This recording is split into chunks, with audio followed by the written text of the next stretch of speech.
A palavra. Vamos abrir a palavra em Esther, capítulo 4, versículo 13 e 14. Esther 4, 13 e 14.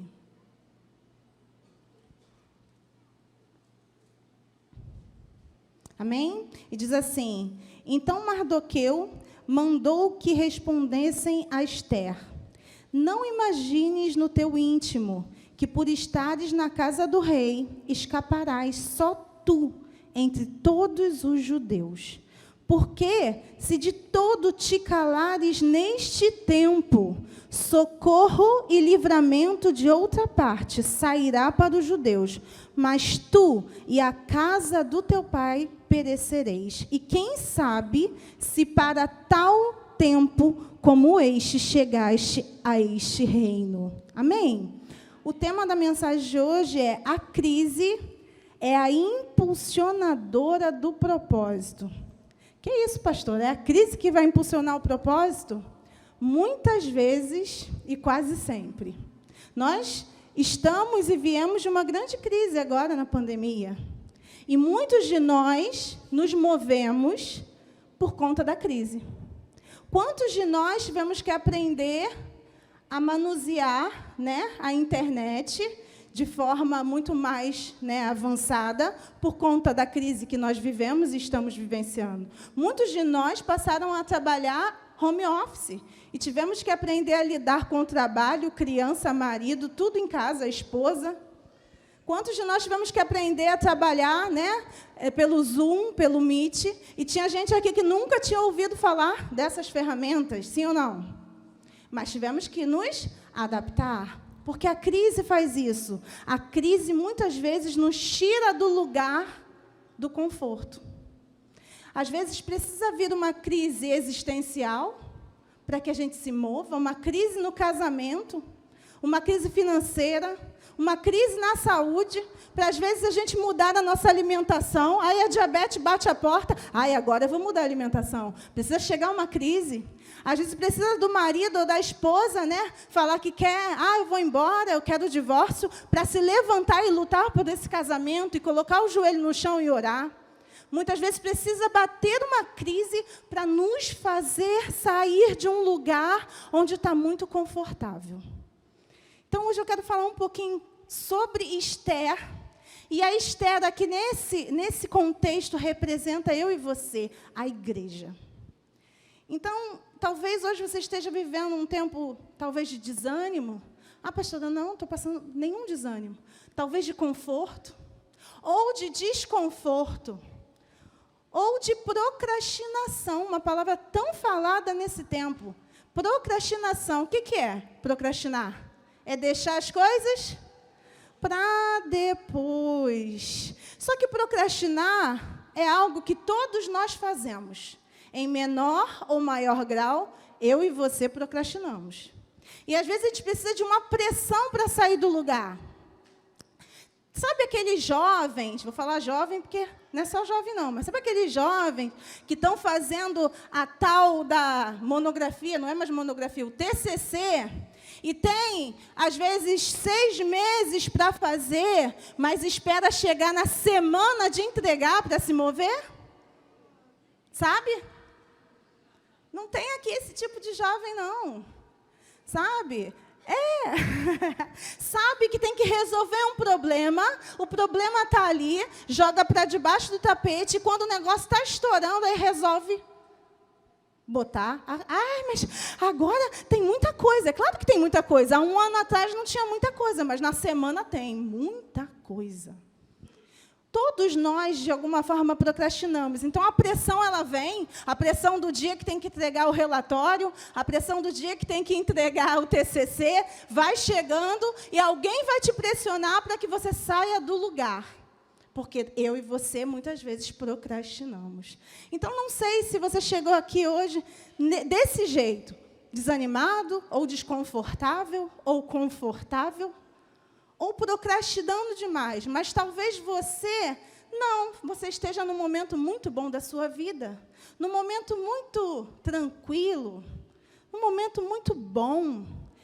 E eu vou te falar uma coisa. Eu e você precisamos ter cuidado com os dias bons, com os dias alegres, com os dias de festa. Que isso, pastora?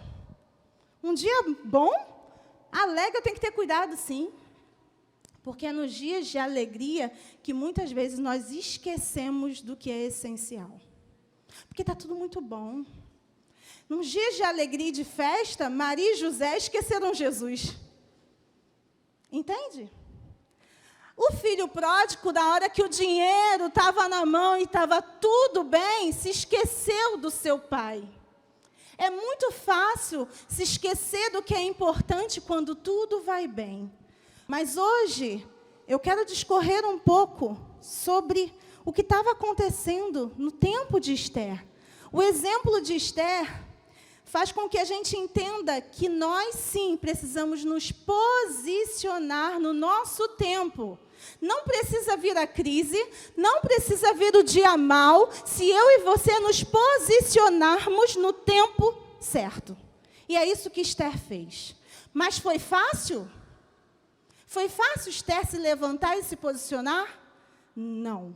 Precisou de uma crise, precisou de pressão, precisou que alguém pressionasse para que ela se incomodasse com o tempo que ela estava vivendo. Então, aqui eu li os versículos 13 e 14, né? Dos versos do capítulo 4, mas eu vou tentar fazer um resumão de 7 capítulos em alguns minutos. Amém? Vamos tentar, porque não vai dar para a gente ler os 7 capítulos aqui, então vamos tentar, né? Então, quem era Esther?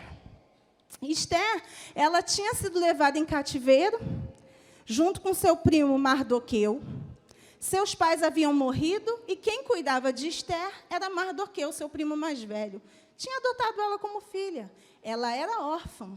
Ela era do povo de Israel e estava em cativeiro. E eles foram levados para a Babilônia. A história diz que alguns, né, voltaram da Babilônia, mas alguns foram levados para a Pérsia. Por quê? Porque Babilônia foi tomada pelo rei persa, né? E ele, Dário, depois foi substituído pelo rei Assuero. Estou fazendo um resumão. Rei Assuero, naquele tempo, era casado com uma rainha chamada Vaxi. Vaxi, para ser bem resumão, fez o que não devia. Houve um problema entre eles e ele mandou ela vazar. Aqui é linguagem de hoje, tá? Ele mandou ela vazar e falou: traz mulheres lindas das províncias, porque ele era um rei que reinava sobre 120 províncias. Imagine um rei que reina sobre 120 províncias. Era um rei ocupado? Sim ou não? Muito ocupado. Era um rei muito temido. Mas ele pediu: tragam as mulheres mais bonitas das províncias. E no meio dessas mulheres estava Esther, que era lindíssima. E Esther vem, para o palácio. As mulheres foram preparadas, tipo um reality show, em que algumas foram escolhidas e outras foram mandadas embora, porque não eram tão bonitas assim. Tá? Então, as mais escolhidas, as indicadas ao Oscar, ficaram. Elas ficaram durante 12 meses sendo preparadas para ir na presença do rei. Esther, uma delas, o primo dela falou assim: não fale que você é do povo de Israel, fique quietinha. Então, Esther não contou. Então, veja bem, ela ficou 12 meses sendo preparada. Passa óleo, passa mirra, cosméticos, passa antirruga, passa,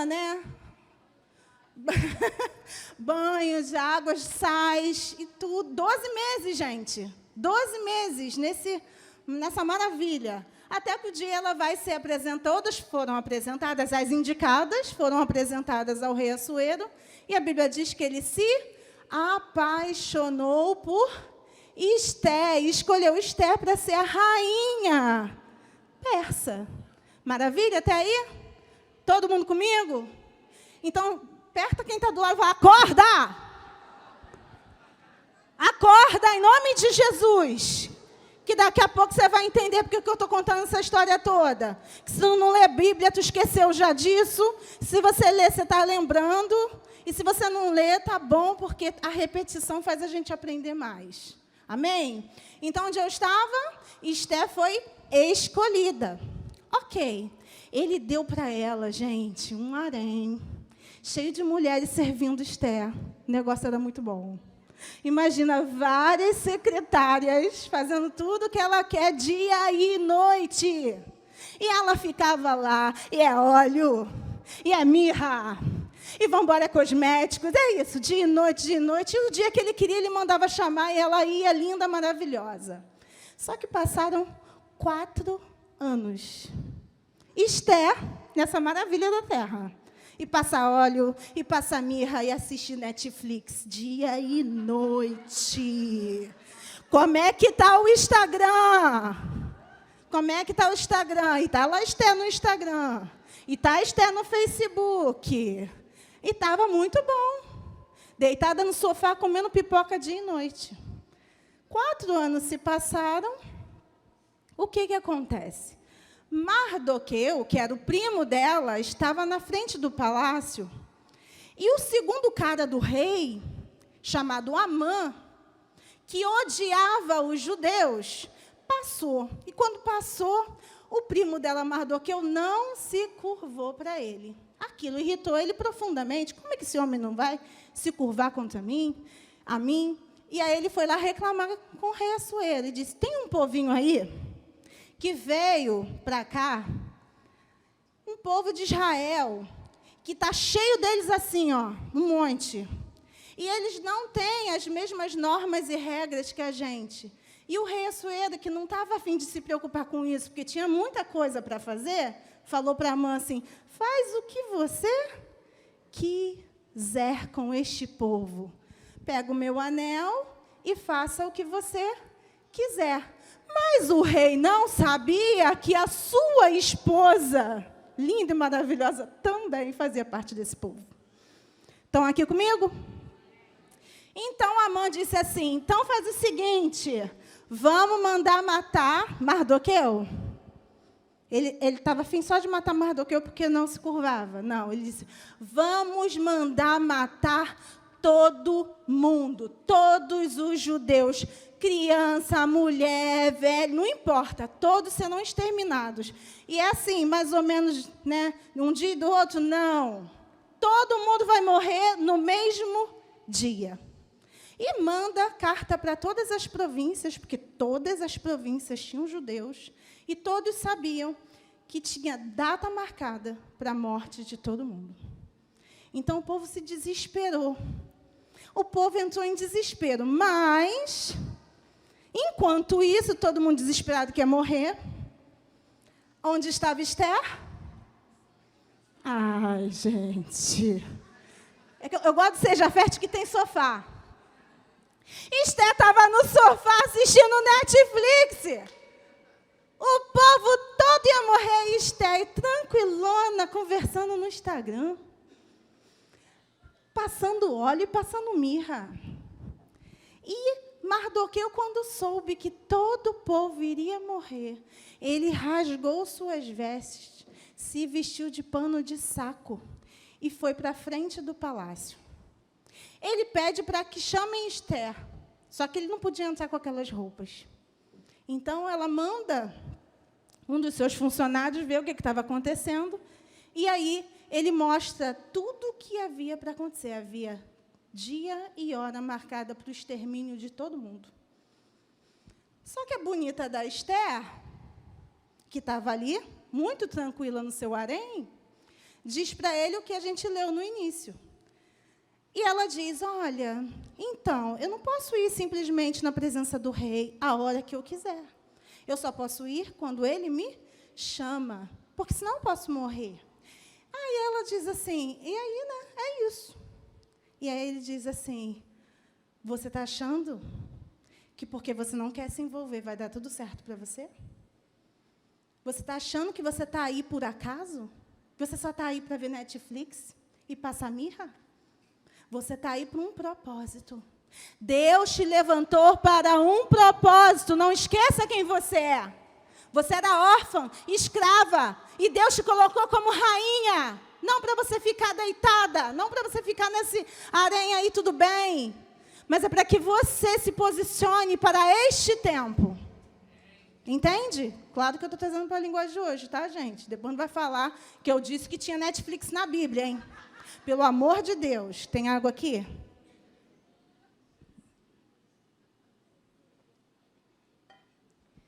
Então, a gente vai ver aqui uma Esther que não estava se dando conta do que estava acontecendo. Então, gente, a crise, muitas vezes, vai nos impulsionar para o nosso propósito. A vida é movimento. Nada está parado. Você pode olhar uma árvore, ela pode até parecer para você que está parada, mas se você chegar pertinho, você vai ver que tem movimento. O teu corpo se movimenta o tempo todo. Você pode estar sentado, parado, mas o seu sangue se movimenta, suas células se multiplicam. Tudo em nós está em movimento. A vida é movimento. O Senhor não nos chamou para estarmos parados, confortáveis em um lugar. O Senhor nos chamou para sabermos quem nós somos e para que tempo nós fomos chamados. Amém? Então, hoje, existe uma festa lá em Israel, até hoje, festa chamada Purim, que comemora o dia do livramento que houve aqui, nessa história, onde uma mulher chamada Esther se posiciona. Veja bem, é muito mais além do que nós podemos imaginar. Às vezes você acha que Deus está te chamando para se posicionar por algo simples, mas o que nós vamos fazer vai se mover até a eternidade. O povo comemora até hoje essa festa, porque uma mulher se levantou no tempo que ela devia se levantar. Deus nos coloca numa posição de influência. Mas Mardoqueu, ou Mordecai, ele precisou ir lá e pressionar. E eu te pergunto, quem será o Mardoqueu da sua vida? Quem será o Mardoqueu da minha vida, que precisará me impulsionar, me pressionar, para que eu me mova no meu propósito? Para que você se mova no seu propósito? Será que precisa ser uma crise? Precisa ter uma pressão para que a gente se mova? Esther é igual à igreja. Então, a Esther ouve o que ele diz, e ela diz assim, pensa bem, presta atenção. Quando Mardoqueu diz para ela, olha, socorro vai vir, porque o Deus que eu sirvo eu sei quem é, mas você vai perecer. Ela então se levanta e fala assim, não, coloque todo o povo em oração e jejum, porque eu vou até o rei. Peça para que o povo ore, para que o rei me receba, e eu possa, assim, pedir clemência pelo nosso povo. Então, tinha uma estratégia para se chegar até esse rei. E a estratégia qual era? Jejum e oração. E aí, no meio desse problema todo, quando a Esther está pensando em ir até o rei, Amã passa de novo para Mardoqueu não se curva e ele diz, agora já deu. Não vai ser só no dia que eu vou exterminar, não. Vai ser hoje. A mulher dele que dá essa ideia. Porque mulher é assim, né? Ela é boa para abençoar, mas também quando abre a boca para falar besteira, ela dá cada ideia para o mal. A gente vê isso na Bíblia. Grandes mulheres abençoadoras e grandes mulheres também para arrumar problema. Porque a mulher de Amã fala assim, foi? Ele fez isso? Garoto, vai lá e bota uma forca e mata ele hoje mesmo. E ele falou, gostei da ideia. E ele mandou fazer uma forca bem alta, de frente para o palácio. Mas o povo estava orando. O povo estava orando. E sabe o que acontece nessa mesma noite? O rei vai dormir e não consegue dormir. Porque o povo estava Orando. Às vezes você acha que você está perdendo tempo orando. Mas quando nós estamos orando, nós não estamos perdendo tempo, nós estamos ganhando tempo, nós estamos poupando tempo. Porque aquilo que talvez demorasse anos, acontece naquele dia. Por que você acha que esse rei não consegue dormir? O rei não consegue dormir e resolve ler as crônicas, os atos do seu povo. E ele descobre que esse Mardoqueu ali, um dia tinha salvado a vida dele. E esse rei, muito desligado, porque não sabia, não lembrava mais disso. E ele diz assim, caramba, ele me salvou uma vez da morte, e o que aconteceu com ele? Perguntando, né? Porque o rei ele não queria ler sozinho, ele mandava os outros ler para ele. Ele não dorme e não deixa ninguém dormir, porque bota alguém para ler para ele. E ele diz assim, mas o que eu fiz quando aconteceu isso? Aí um dos leitores falava assim, fez nada. Mas eu não dei nada para esse homem que me salvou. Nada. Você não fez nada por esse homem. Então, o rei falou, não, tem que fazer alguma coisa. Então, percebam, no dia em que Amã, o inimigo dos judeus, levanta uma forca para matar Mardoqueu, esse rei não dorme, porque o povo estava orando. Vocês estão comigo até aqui? Amém, porque nem eu sei onde eu estou. Então, aleluia, estou na forca. Não, não quero não. Então, o que acontece nesse dia? Amã é convidado para o banquete da rainha Esther. Porque a rainha Esther resolveu ir lá e falar com o rei, que queria falar com ele. E o rei falou assim, minha linda, o que você quiser eu te dou. Pede metade do meu reino e eu te dou. E ela falou assim, eu quero te dar um banquete, rei. Ó, a estratégia. Tá vendo? O povo estava orando e a rainha teve uma estratégia. Meu amado rei, eu quero te dar um banquete. E ele diz, ok, mas o meu banquete eu quero que você convide também Amã. Aí o Amã, que era metido pra caramba, super orgulhoso e arrogante, ficou todo se achando porque a rainha chamou ele para o banquete. Aí isso que ele foi fazer? Contar para todo mundo que a rainha chamou ele para o banquete. Então ele falou, eu sou demais, eu sou isso, eu sou aquilo, até no banquete me chamaram. Então, estão comigo? Mardoqueu ia ser enforcado e tinha o banquete da rainha. Antes disso, no meio de uma coisa e outra, Amã, que estava se achando, já que a rainha chamou ele, que ele era o segundo cara do rei, estava passando, e a Assuero falou assim para ele, hein, querido Amã, o que se faz com alguém que faz uma coisa muito incrível para o rei, né, ajuda o rei? E Amã achou que ele estava falando de quem? Claro, dele. Ele falou, você quer dar um presente? Ele falou, coloca um manto nessa pessoa, coloca ele para andar no seu cavalo, no meio da praça, para todo mundo ver. Ainda bota isso, bota aquilo, mas no presente assim. Aí ele falou assim, muito bem, então eu quero que você faça isso com aquele Mardoqueu, que fica ali na frente, vai lá. Entende? Muitas vezes alguém está achando que está fazendo algo contra nós. Mas o meu e o seu Deus se levanta com estratégias que ninguém pode entender. Você e eu, quando estamos orando, poderíamos achar que Deus ia incomodar um rei no seu sono.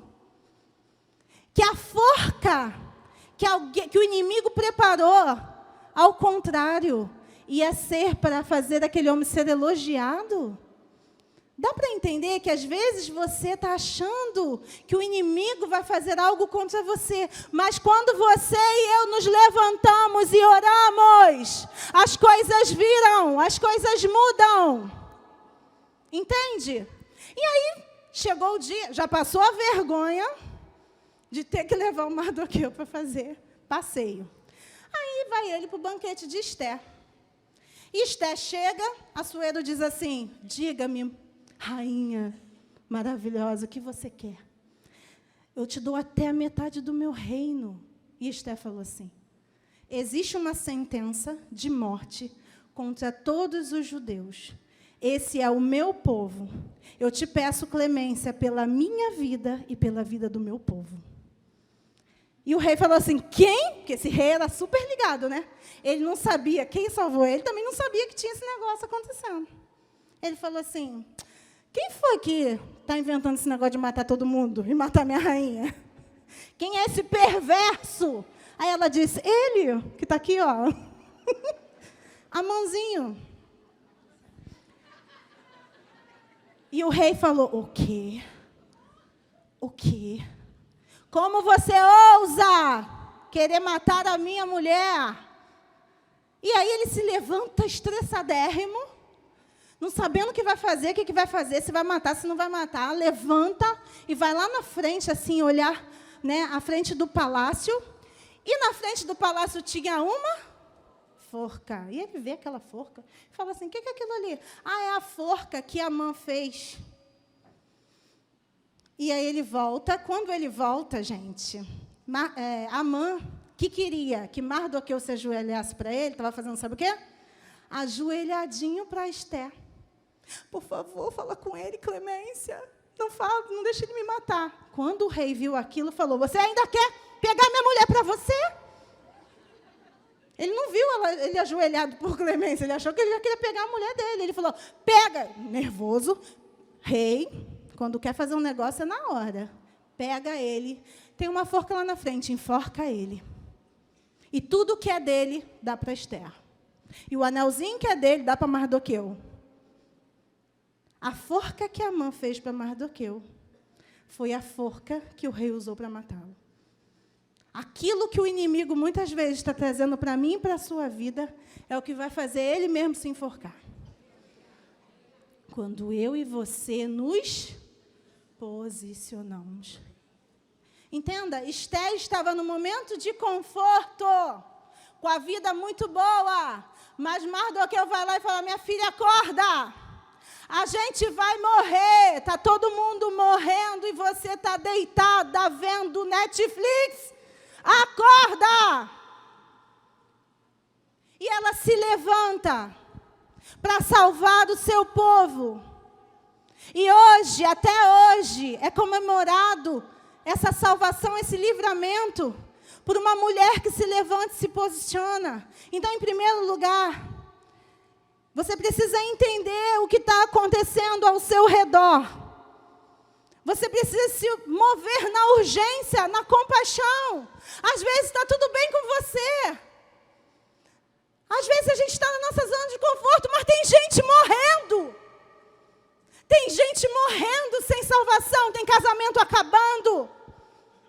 Tem gente das drogas. E o Senhor está gritando: levanta! Levanta, igreja! Se posicione para esse tempo. Porque vai todo mundo morrer. E você não está prestando atenção no que está acontecendo ao seu redor, porque está tudo muito bom. Mas sabe qual é o problema da zona de conforto? Que às vezes você está deitado lá e você nem sabe que tem uma sentença de morte para a tua vida também. Entende? Quando você não se dá conta do que está acontecendo ao seu redor. Mas Mardoqueu não foi indiferente, ele não aceitou o decreto. Ele rasga as suas roupas, ele vai vestido de pano de saco de cinza, ele grita, ele faz alguma coisa. Às vezes a gente é muito indiferente. Ah, pastora, eu não tenho o que fazer.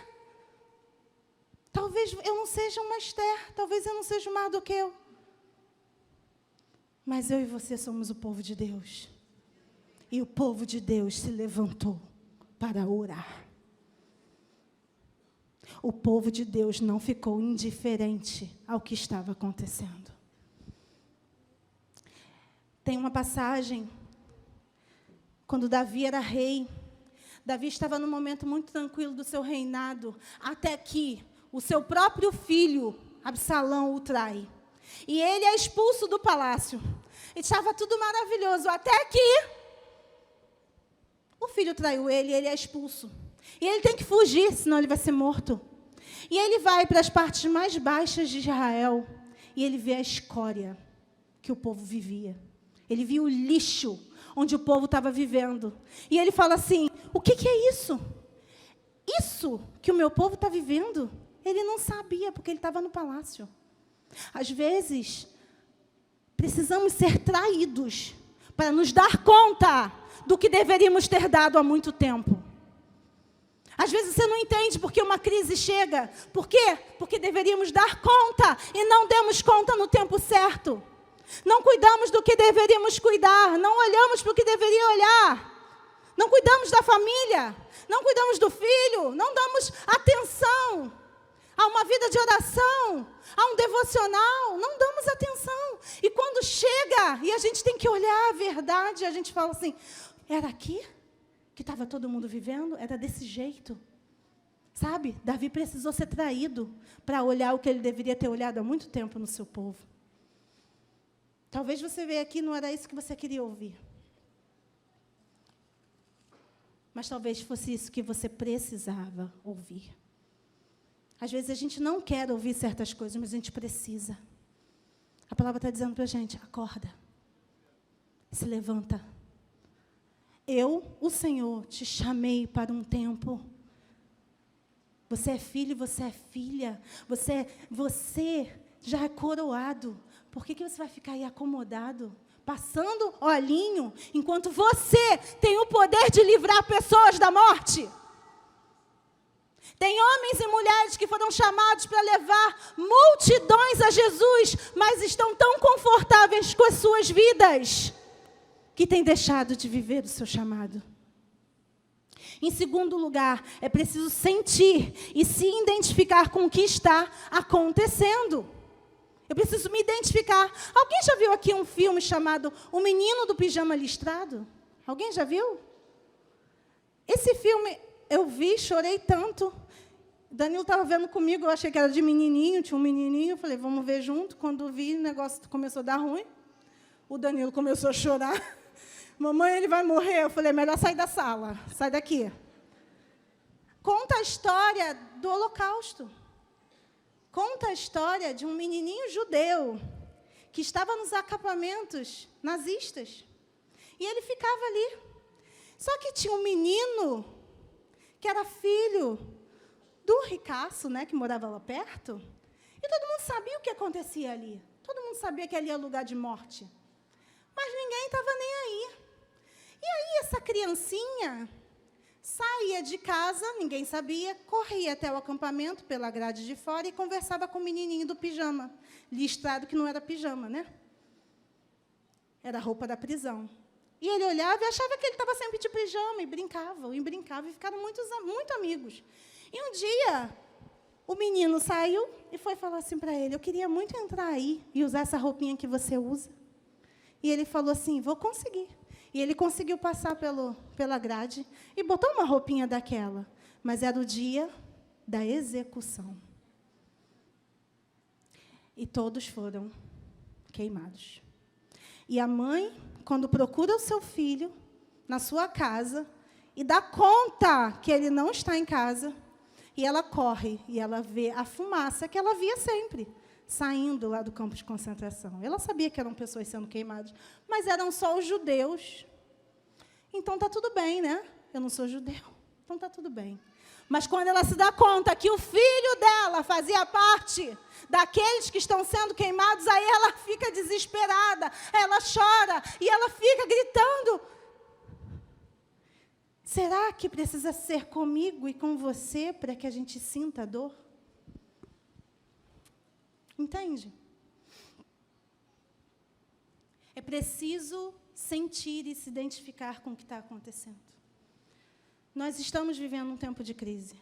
Talvez você não tenha percebido. Nós estamos vivendo um tempo de crise. E Deus está chamando a sua igreja para olhar ao redor, sentir e se identificar e se levantar. E se posicionar. Para sair, em terceiro lugar, da sua zona de conforto. Será que precisa que alguém nos incomode? Porque o incômodo, o desconforto, às vezes, vem sobre a nossa vida para dizer que nós não estamos mais no lugar certo. O incômodo e o desconforto para falar assim, esse não é mais o seu lugar. Está desconfortável? Se levante. Está desconfortável? Se levante. Tem uma historinha de um cachorro que estava sentado em cima de um prego. Não sei se você já ouviu. E alguém falava assim, ele não vai levantar? O prego está machucando ele. E alguém disse assim, não está desconfortável o suficiente, porque na hora que tiver, ele levanta. Sabe? Às vezes tem coisas nos incomodando. Está um pouquinho desconfortável, mas não está o suficiente para a gente levantar. E aí, quando fica desconfortável, a gente levanta. Mas Deus está nos lembrando hoje. Você não precisa passar por esse momento para se levantar. Você precisa saber quem você é hoje e se levantar porque você quer, porque você ama, porque você sabe quem é o Deus que te chamou, que te tirou lá da escravidão e você e eu éramos órfãos. E Ele nos deu vida. Assim como Esther, órfã, escrava, Ele tirou e trouxe ela para o reinado. Assim o Senhor fez comigo e com você. Porque a palavra diz que Ele nos tirou do império das trevas e nos transportou para o reino. Ele nos transportou para o reino. Você faz parte do reino. Você pode dar glória a Deus? Você não está mais na lama, no charco, no lodo. Você faz parte do reino. Eu faço parte do reino. Mas talvez eu e você estejamos como Esther, acomodados, confortáveis.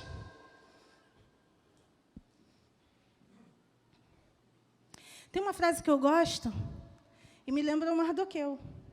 A frase diz assim, o verdadeiro pregador é aquele que conforta os angustiados e angustia os confortados. Então, essa noite eu estou aqui para trazer conforto para quem tem angústia, mas tirar você que está confortável demais, porque o Senhor está nos chamando. Essa palavra é para você? Sim? Não, essa palavra é para todos nós, inclusive para mim. Todo mundo quer a zona de conforto, mas só cumpre a missão quem sai dela. A zona de conforto é algo que todo mundo quer. Mas você só pode cumprir o teu chamado se você se levantar. Amém? A palavra lá em Números vai dizer que o povo se levanta como uma leoa e se ergue como um leão. Cantaram aqui, né? Que ruja o leão e que a terra estremeça, não é? Quem é o leão? Quem é o leão? Jesus. Jesus. A palavra diz que Jesus é o Filho de Deus. Ele era o unigênito, quer dizer único. Mas a palavra diz que ele veio cumprir o propósito, morrer por mim e por você, para que ele não fosse mais o unigênito, mas o primogênito. Porque há uma diferença entre filho único e primogênito. Primogênito significa primeiro de muitos. A palavra diz que ele seria o primogênito de muitos irmãos. Eu e você. Ele é o leão da tribo de Judá, mas eu e você somos seus irmãos, co-herdeiros com ele, ou seja, herdamos juntos com ele a herança do Pai.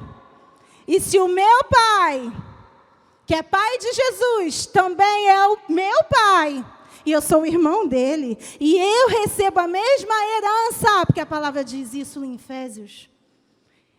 Então, Ele nos deu também poder e autoridade.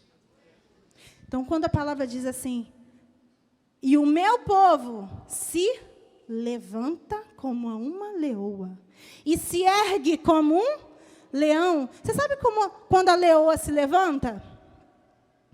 É porque ela vai agir. Porque quem caça é a leoa. Então, ela se levanta para agir. Então, leoa é sinônimo aqui de ação. Mas quando o leão se ergue, é poder. Então, o que o Senhor está dizendo para mim e para você nessa noite? Se erga, se levante, porque eu vou dar ação e eu vou dar poder. Amém? A palavra diz que desceu o Espírito Santo e trouxe poder e autoridade. Só para os discípulos? Não, para todos aqueles que crescem em Jesus. Pode se colocar de pé?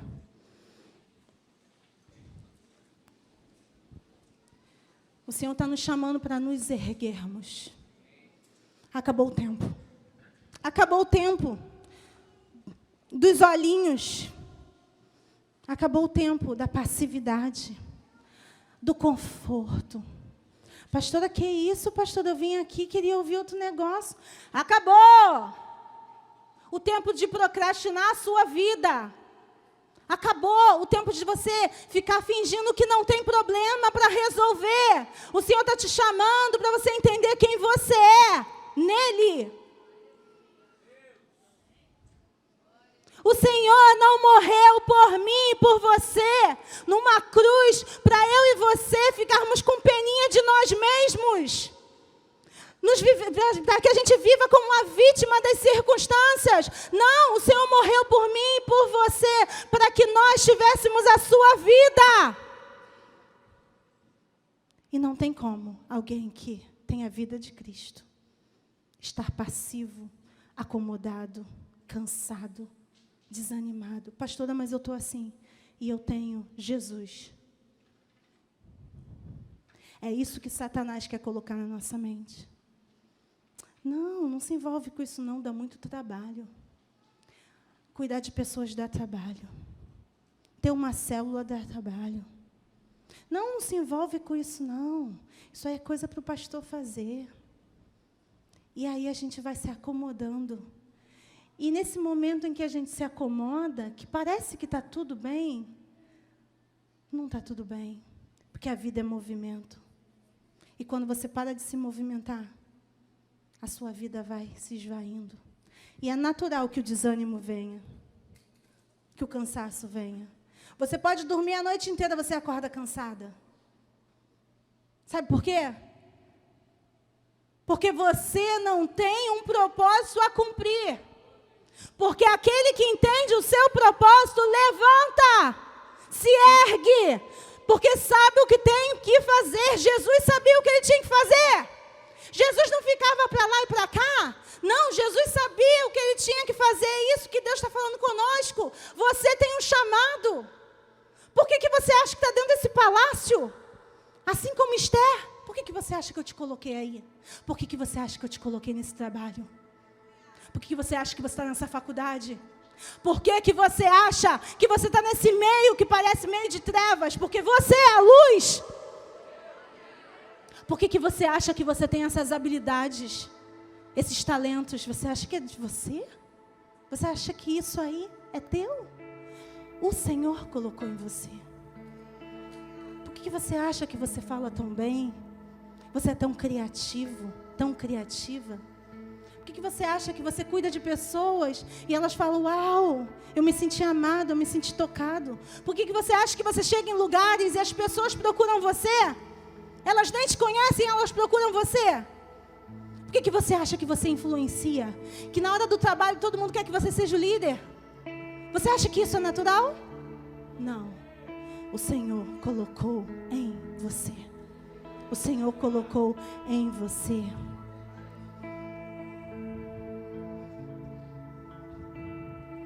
Mas assim como a parábola dos talentos, ele deu para um, para outro ele 2, e para outro ele deu 5. Um dia ele vai voltar. E nós vamos dar conta daquilo que nós recebemos. Uns multiplicarão 2 em 4. Outros multiplicaram 5 em 10. Mas alguns resolveram enterrar o seu talento.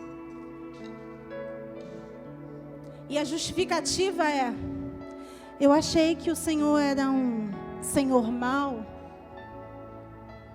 E aí eu fiquei com medo. Eu fiquei com medo. Mas o Senhor vai te fazer lembrar que alguém disse para você que Ele não era um Deus mau, que Ele era o seu Pai. Como Ele poderia ser um Deus mau se Ele entregou o Filho dEle para morrer por mim e por você, para que eu e você tivéssemos vida? Por como Ele pode ser um Deus mau se Ele te deu talentos, se Ele te deu habilidades e dons? Como Ele pode ser um Deus mau se Ele muitas vezes te buscou em lugares que nem você tem coragem de falar? Até quando você acha que Deus não está com você? Ele está com você. Ele tem entrado em lugares para te tirar de lá.